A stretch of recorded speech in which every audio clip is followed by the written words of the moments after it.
नवोदय साथियों, सबको सादर नवोदय। जय भीम। सभी उपासक उपासिकाओं को मेरे बहुत बहुत मंगल कामनाएं। साथियों, ऐसा विदित है कि बुद्ध का ज्ञान, सम्यक संबुद्ध का जो प्राकृतिक ज्ञान है वो समुद्र में जितना पानी है उतने की बूंदें और गंगा में जितने बालू के कण हैं उससे भी कहीं ज़्यादा विशाल है। और मैं आपको एक बात बताना चाहूँगा कि यहाँ पे गंगा शब्द का उपयोग केवल एक नदी जो इलाहाबाद में होकर निकलती है उसके लिए उपयोग नहीं किया गया है, या ऋषिकेश में होकर निकलती है उसके लिए उपयोग नहीं है। पृथ्वी पर जितनी भी नदियाँ हैं, भारत में जितनी भी नदियाँ हैं, सबके लिए गंगा शब्द का उपयोग किया गया है। तो इतना समुद्र की पानी की बूंदों, पूरे समुद्र की पानी की बूंदें, बालू के जितने कण हैं उससे भी अथाह ज्ञान सम्यक संबुद्ध का है। ऐसे सम्यक संबुद्ध को हमें अपने जीवन में क्षण प्रतिक्षण उनकी वंदना करना चाहिए। तो हम अपने जो भी कार्यक्रम होते हैं धम्म संबंधी, उसमें हम बुद्ध की वंदना करते हैं और इसमें एक त्रिवंदना भी अपन करते हैं। इसको मैं अपने स्तर से आपको सुनाने का और इसका हिंदी भावार्थ समझाने का प्रयास करूंगा। ये वंदना मैं आपको पाली में पहले उच्चारण करके बताऊंगा। बुद्धं बुद्ध धम्माच पच्चेक बुद्ध संगा च सामिका, बुद्ध धम्माच पच्चेक बुद्ध संगा च सामिका, दासो हमस्म में ते संग गुणं ठात सिरे सदा, तिसरणं तिलक्षणुपेक्षं निब्बान मंतिमं, वंदेहं शिरसा नित्यं लभावित्विधामहं, तिसरणं च श्रेष्ठात् तिलक्षणं, उपेक्षा च श्रेष्ठात् निब्बान ठात मेसरे, बुद्धे सकरुणे वंदे धम्मे पच्चेक संबुद्धे, संघे च शिरसा एव तथा नित्य नमामहं, नमामि समर्थनो बादप भाद वचनेन्तिम, सभ्यप चेतीय वंदे उपध्याचार्ये ममं, मह्यं प्रणाम तेयन चित्तं पापे मुच्यतं। इस प्रकार से ये वंदना हम लोग करते हैं। मैं जो उपासक उपासकाएं इसका भावार्थ नहीं समझते हो उनके लिए मैं अपने इसको समझाने का प्रयास कर रहा हूँ। बुद्ध धम्माच पच्चेक बुद्ध संगाच सामिका, बुद्ध धम्मा, धम्म च पच्चेक, पच्चेक प्रत्येक बुद्ध, अर्थात सम्यक संबुद्ध से पहले जो बुद्ध हुए उनको और जो बुद्ध होंगे उनको, और बुद्ध संगा, बुद्ध का जो संघ है ये सभी मेरे स्वामी हैं। दासो हमस्मि में तेसं गुणं, दासो मैं उनका दास हूँ, मैं तेसं गुणं और मैं उनके गुणों को अपने सिर से सदा नमस्कार करता हूँ, उनकी वंदना करता हूँ। तिसरं तिलक्षणुपेक्षं निब्बान मंतिमं, वंदेहं शिरसा नित्यं लभावित्विधामहं। ये दूसरी जो सूक्त गाता है, तिसरणं तिलक्षणुपेक्षं निब्बान मंतिमं। तिसरण, तीन शरण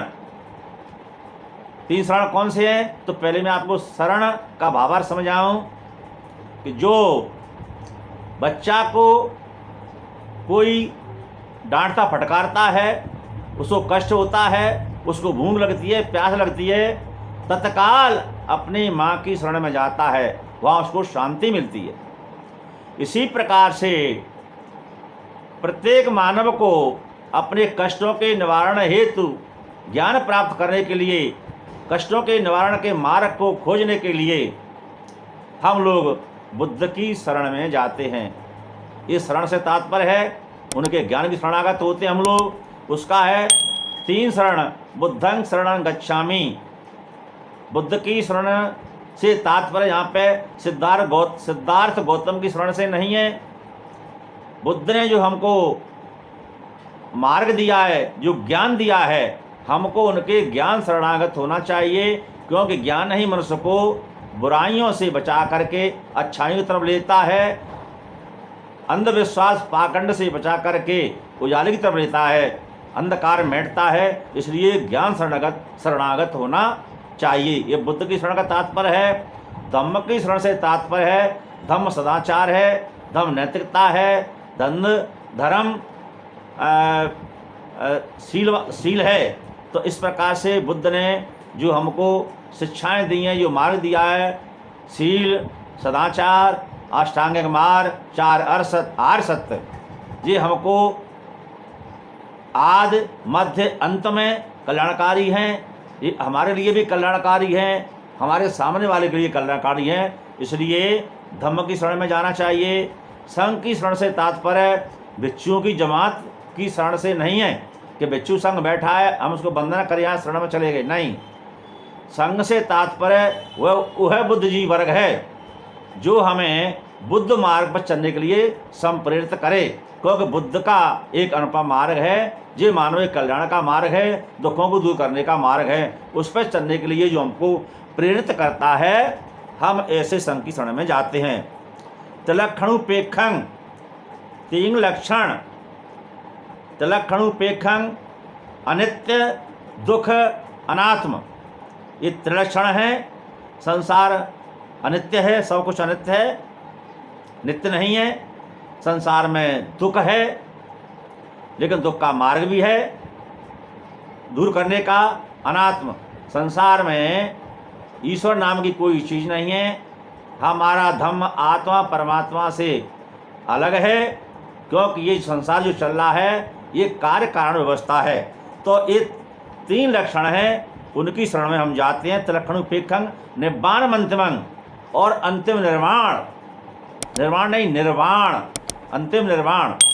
निर्वाण जीवित अवस्था है, और जीवित अवस्था में ही अपने राग द्वेष पर काबू पाना, उसमें बुझ जाना, ये अंतिम निर्वाण की अवस्था है, निब्बाण मंतिमं। तो हम बंदेहं शिरसा नित्यं लवाभितविदामये, मैं उनको यानी 3 शरण, 3 लक्षण और निब्बाण को सिर से वंदना करता हूँ। नित्यं, नित्य, प्रतिदिन उनकी वंदना करता हूँ। लभामितविदामहे, मैं जो है और उनसे तीनों की वंदना करके मैं लाभान्वित होता हूँ।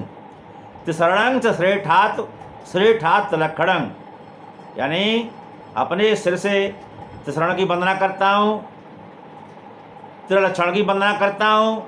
उपेक्षा च श्रेष्ठात्, अनासक्ति, सम्यक समुद्र का मैं जो ज्ञान दिया है उसमें उपेक्षा यानी किसी के प्रति अनासक्त रहना, उसमें आसक्ति न रखना।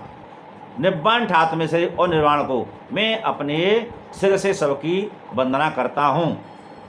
बुद्धे सकरुणे वंदे धम्मे पच्चेक संबुद्धे, मैं कारुणिक सम्यक संबुद्ध को वंदना करता हूँ, उनके धम्म की वंदना करता हूँ, और प्रत्येक बुद्ध की को सिर से प्रणाम करता हूँ, सिर झुकाकर वंदना करता हूँ। संघेच सिरसा एवता, अपने सिर से संघ को वंदना करता हूँ। तथा नित्यं नवाम्यहं, मैं नित्य उनके लिए अपना सिर झुकाता हूँ। नमामि समर्थनो बादप भात वचनंत्यम, मैं अंतिम अप्रमाद की वाणी, सम्यक संबुद्ध की अंतिम अप्रमाद की वाणी को नमस्कार करता हूँ। बादप भात वचनेन्त्यम, अर्थात अंतिम प्रमाण की वाणी को नमस्कार करते हुए सभ्य चेतीय बंदे, चेतीय माने चैत्य, सभी जो पूजा स्थल हैं उपज्याचार्य नमः, पूजा स्थलों को वंदना करता हूँ, अपने उपाध्यायों की वंदना करता हूँ, अपने आचार्यों की वंदना करता हूँ, क्योंकि मह्यं प्रणाम तेजन चित्तं पापे मुचितं, मैं अपने उनको प्रणाम करने के तेज से मैं सभी चित्त पापों से, चित्त मलों से मुक्त होऊं। इस प्रकार साथियों, मैंने ये रत्नत्रय वंदना का हिंदी भावार्थ आप लोगों को समझाने का प्रयास किया है।